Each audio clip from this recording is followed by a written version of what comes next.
Hello, नमस्ते, सत श्री अकाल दोस्तों। स्वागत है आप सबका फिर से एक बार हमारे शो पे। मैं हूं आपकी होस्ट और दोस्त वंशिता चोपड़ा। आज हम बात करेंगे 10+2 मेडिकल स्टूडेंट्स के बारे में कि उनके पास क्या क्या ऑप्शंस होते हैं। तो स्वागत करते हैं फिर से एक बार स्टूडेंट वीज़ा एक्सपर्ट और capri education and immigration services के डायरेक्टर मिस्टर नितिन चावला जी का। वेलकम सर, आपका फिर से स्वागत है हमारे शो पर। Thank you Vanshita, thank you very much, thank you. तो सर, आज हम जानना चाहेंगे कि 10+2 मेडिकल के स्टूडेंट्स के पास क्या क्या ऑप्शंस होते हैं अगर वो कनाडा जाना चाहें। चलिए आज बात करते हैं जी सबसे इंटेलिजेंट कैटेगरी की जाने वाली 10+2 मेडिकल वाले स्टूडेंट्स। वंशिता, तुम्हें पता है जब हम लोग स्कूल में पढ़ते थे तो हम लोगों को लगता था कि मेडिकल वाले सबसे इंटेलिजेंट, नॉन मेडिकल वाले उससे थोड़े से कम इंटेलिजेंट, कॉमर्स वाले उससे कम इंटेलिजेंट, आर्ट्स वाले उससे कम इंटेलिजेंट। लेकिन एक्चुअल में ऑनेस्टली ऐसा नहीं है। ऑनेस्टली ऐसा नहीं है। इंटेलिजेंस सब्जेक्ट्स के ऊपर नहीं है। Intelligence is not limited to the degrees. Intelligence is not limited to the qualification. Intelligence is not limited to the certificates. Intelligence is not limited to the stream. ये तो exposure के ऊपर depend करता है। चलिए बात करते हैं जी 10+2 मेडिकल के लिए physics, chemistry and biology, 3 major subject की PCB। अगर आपके पास PCB है, फिजिक्स, केमिस्ट्री, बायोलॉजी, और तीनों सब्जेक्ट में अगर आपके नंबर 60% से ज़्यादा है तो you are very much eligible to study in Canada. क्योंकि ये सेशन अभी हमारा एपिसोड जो है कनाडा के ऊपर चल रहे हैं तो बात कनाडा की ही करेंगे। 2 साल का डिप्लोमा कर सकते हैं जी आप, 3 साल का एडवांस डिप्लोमा कर सकते हैं, या 4 साल की बैचलर्स डिग्री कर सकते हैं 10+2 मेडिकल वाले स्टूडेंट्स। अब ऑप्शंस क्या क्या है जी। 10+2 मेडिकल, बायोलॉजी अगर आपका अच्छा है तो आप लीजिए associates of arts in biology. आप लीजिए बायोटेक्नोलॉजी, आप ले सकते हैं बायो इन्फॉर्मेटिक्स, आप ले सकते हैं बायोकेमिस्ट्री।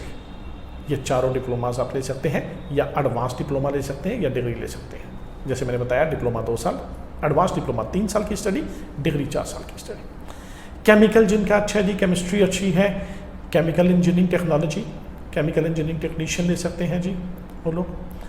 केमिकल साइंस से रिलेटेड बहुत सारे प्रोग्राम हैं। एक जो पेट्रोलियम साइंस वाला मैंने प्रोग्राम बताया था वंशिता, नॉन मेडिकल वाले स्टूडेंट्स के लिए, वो मेडिकल वाले स्टूडेंट्स भी इसमें चूज़ कर सकते हैं, तो वो केमिकल से रिलेटेड प्रोग्राम भी ले सकते हैं। इसी तरह से एनवायरनमेंट टेक्नीशियन से लेकर अर्ली चाइल्डहुड से लेकर प्रैक्टिकल नर्सिंग तक के ये सारे जो प्रोग्राम्स हैं, ये सारे के सारे 10+2 मेडिकल वाले स्टूडेंट्स के लिए। अब खास बात यहाँ पर क्या है, ये कई बार स्टूडेंट कहता है कि मैंने 10+2 मेडिकल ले लिया लेकिन मेरे इन तीनों में ही मार्क्स बहुत ज़्यादा अच्छे नहीं है, फिजिक्स में अच्छे नहीं है, केमिस्ट्री में अच्छे नहीं है, या बायो में अच्छे नहीं है, या तीनों में ठीक है एवरेज है, या तीनों में मेरा किसी भी चीज़ में इंटरेस्ट नहीं बन रहा है। तो उसके पास एक वंडरफुल ऑप्शन होती है वंशिता, वो होती है office administration in health care. Office administration in health care ये प्रोग्राम जो है, ये कॉमन प्रोग्राम है, ये सभी कॉलेजेस और यूनिवर्सिटीज़ में ऑलमोस्ट पढ़ाया जाता है वहाँ पर, और हाई डिमांड प्रोफेशन है ये। इसके बाद स्पोर्ट्स एंड फिटनेस मैनेजमेंट आप ले सकते हैं जी, अगर आपका स्पोर्ट्स में इंटरेस्ट है तो।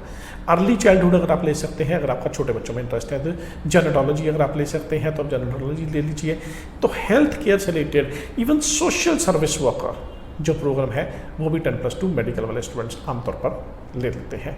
फार्मेसी टेक्नीशियन, नर्सिंग, इन सब के लिए थोड़ी सी रिक्वायरमेंट अलग रहती है, वो मैं आप लोगों को अभी बता देता हूँ कि अगर आप लोग इंटरेस्टेड हैं फार्मेसी करने में, तो अगर आपने इंडिया में फार्मेसी किया हुआ है तो उसके बाद आपकी ऑप्शन जो है वो ज़्यादा खुल जाती हैं। नहीं तो नर्सिंग के लिए भी ज़्यादातर केसेस में नर्सिंग या फार्मेसी के लिए वहाँ पर जो रिक्वायरमेंट रहती है वो मैथमेटिक्स की रिक्वायरमेंट रहती है।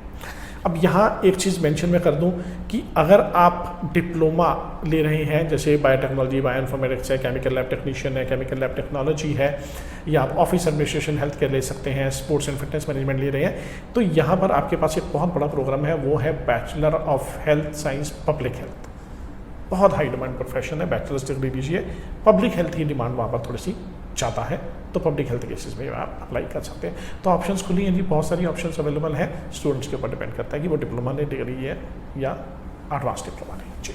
ओके, तो स्टूडेंट्स के पास काफ़ी सारे ऑप्शंस हैं, चाहे वो मेडिकल फील्ड से क्यों हो। तो सर, मैं जानना चाहती हूँ, जैसे इंडिया में स्टूडेंट्स प्रेफर करते हैं कि मेडिकल के बाद हम MBBS करें, तो क्या कनाडा जाके बच्चे MBBS कर सकते हैं? ये ऑप्शन है उनके पास? अनफॉर्चुनेटली नहीं।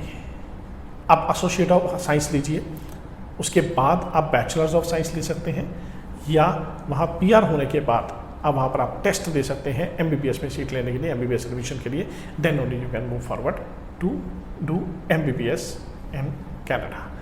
तो आपको वहाँ पर पहले परमानेंट रेजिडेंट होना पड़ेगा, या वहाँ जाके आप एसोसिएट ऑफ साइंस का प्रोग्राम देने के बाद वहाँ जाके टेस्ट देने के बाद आप पाथवे प्रोग्राम के अंदर MBBS में सीट अपनी ट्राई कर सकते हैं। वो डिपेंड करता है कि इंटरव्यू के ऊपर और जो उनके एंट्रेंस एग्जाम है उसके ऊपर। हालांकि अदर कॉलेजेस या अदर कोर्सेज जो है, जैसे मैंने बताया आपको कि अगर आप केमिकल लैब टेक्नीशियन लेते हैं, फूड साइंस लेते हैं, फूड साइंस बहुत अच्छा प्रोग्राम है, वो ले लेते हैं, तो इनसे सबके लिए आपको कोई भी एंट्रेंस टेस्ट देने की जरूरत नहीं पड़ती है। जी अच्छा। ओके, तो सर जैसा मैंने सुना है कि स्टूडेंट्स नर्सिंग और फार्मेसी के बारे में सबसे ज़्यादा जानना चाहते हैं, तो इसके लिए क्या ऑप्शन है बच्चों के पास कनाडा? बेटा 10+2 मेडिकल के बाद अगर आप करना चाहते हो फार्मेसी या नर्सिंग, तो खास तौर पर आपके पास सुपर मेडिकल होना ज़रूरी है। अब ये सुपर मेडिकल क्या है? फिजिक्स, केमिस्ट्री, बायोलॉजी, साथ में मैथमेटिक्स। ओके, सुपर मेडिकल मैं समझता हूँ 25 से 30% बच्चे ऐसे हैं जो ये वाले कोर्सेज में सुपर मेडिकल लेते हैं या mathematics as an additional subject ले लेते हैं। अब ये स्टूडेंट कौन से हैं, कैसे लेते हैं कि अगर आपने फिजिक्स, केमिस्ट्री, बायोलॉजी के साथ मैथमेटिक्स ले लिया, उसमें भी आपके मार्क्स अच्छे हैं, तो you are very much eligible to apply for nursing, क्योंकि नर्सिंग कोर्स के लिए और फार्मेसी कोर्स के लिए स्पेशली वहाँ पर मैथमेटिक्स चेक किया जाता है कि क्या आपने मैथमेटिक्स 10+2 में पढ़ा है या नहीं पढ़ा है। हालांकि कुछ ऑप्शंस, कुछ कॉलेजेस बायोटेक्नोलॉजी के लिए भी मैथमेटिक्स की डिमांड करते हैं, लेकिन वो एक एंट्रेंस टेस्ट पे या वो कहते हैं एज एन एडिशनल सब्जेक्ट आप पढ़ लो तो आपको वो सीट दे देते हैं। बट नर्सिंग में ऐसा नहीं होता है। अब नर्सिंग में डायरेक्ट सीट लेने के लिए वंशिता उनको 10+2 मेडिकल से गुजारा नहीं होता है। दूसरी ऑप्शन उनके पास है, अगर उन्होंने GNM general nursing and midwifery course India में किया हुआ, डिप्लोमा नर्सिंग का किया हुआ इंडिया में, तो वो बैचलर ऑफ नर्सिंग में सीट ले सकते हैं। इसी तरह से फार्मेसी वालों ने अगर इंडिया में फार्मेसी डिप्लोमा किया है तो वो बैचलर ऑफ फार्मेसी में सीट ले सकते हैं। तो कोशिश करिए आपका जो कोर्स है वो आपका रेलेवेंट होना चाहिए, और आपका जो कोर्स है इसके बीच में खास तौर पर आपको ये ध्यान रखना है कि आपकी इंटरेस्ट का होना बहुत ज़रूरी है। अगर आपका बायो में इंटरेस्ट है तो बायो से रिलेटेड कोर्सेज दीजिए, आपका केमिस्ट्री में इंटरेस्ट है तो केमिकल से रिलेटेड कोर्सेज दीजिए, फिजिक्स का इंटरेस्ट है तो फिजिक्स से रिलेटेड कोर्सेज दीजिए। तो आपका इंटरेस्ट जो है वो इसमें बहुत ज़्यादा मैटर करता है। डिप्लोमा तो आप वही 2 साल, 3 साल या 4 साल की डिग्री ले सकते हैं। जी, तो ऑप्शंस यहाँ पर बच्चों के पास हैं, चाहे वो मेडिकल फील्ड से क्यों ना हो। जी, okay, thank you so much sir for your quality time. Thank you. आज का शो हम यहीं समाप्त करते हैं। मिलेंगे फिर से आप लोगों से एक बार नई इन्फॉर्मेशन के साथ, नए कोर्सेज के साथ। भूलिएगा मत हमारे YouTube चैनल को सब्सक्राइब करना और Facebook के पेज को लाइक करना। और जी हाँ, अगर आप अपनी फ्री काउंसलिंग चाहते हैं तो स्क्रीन पर हमारे नंबर दिया है, आप उस पर कॉल करके अपनी फ्री काउंसलिंग बुक कर सकते हैं या यहाँ पर विजिट भी कर सकते हैं। तो खुश रहिए, मुस्कुराते रहिए और सेफ रहिए। Thank you so much. Thank you very much. Thank you. All the best.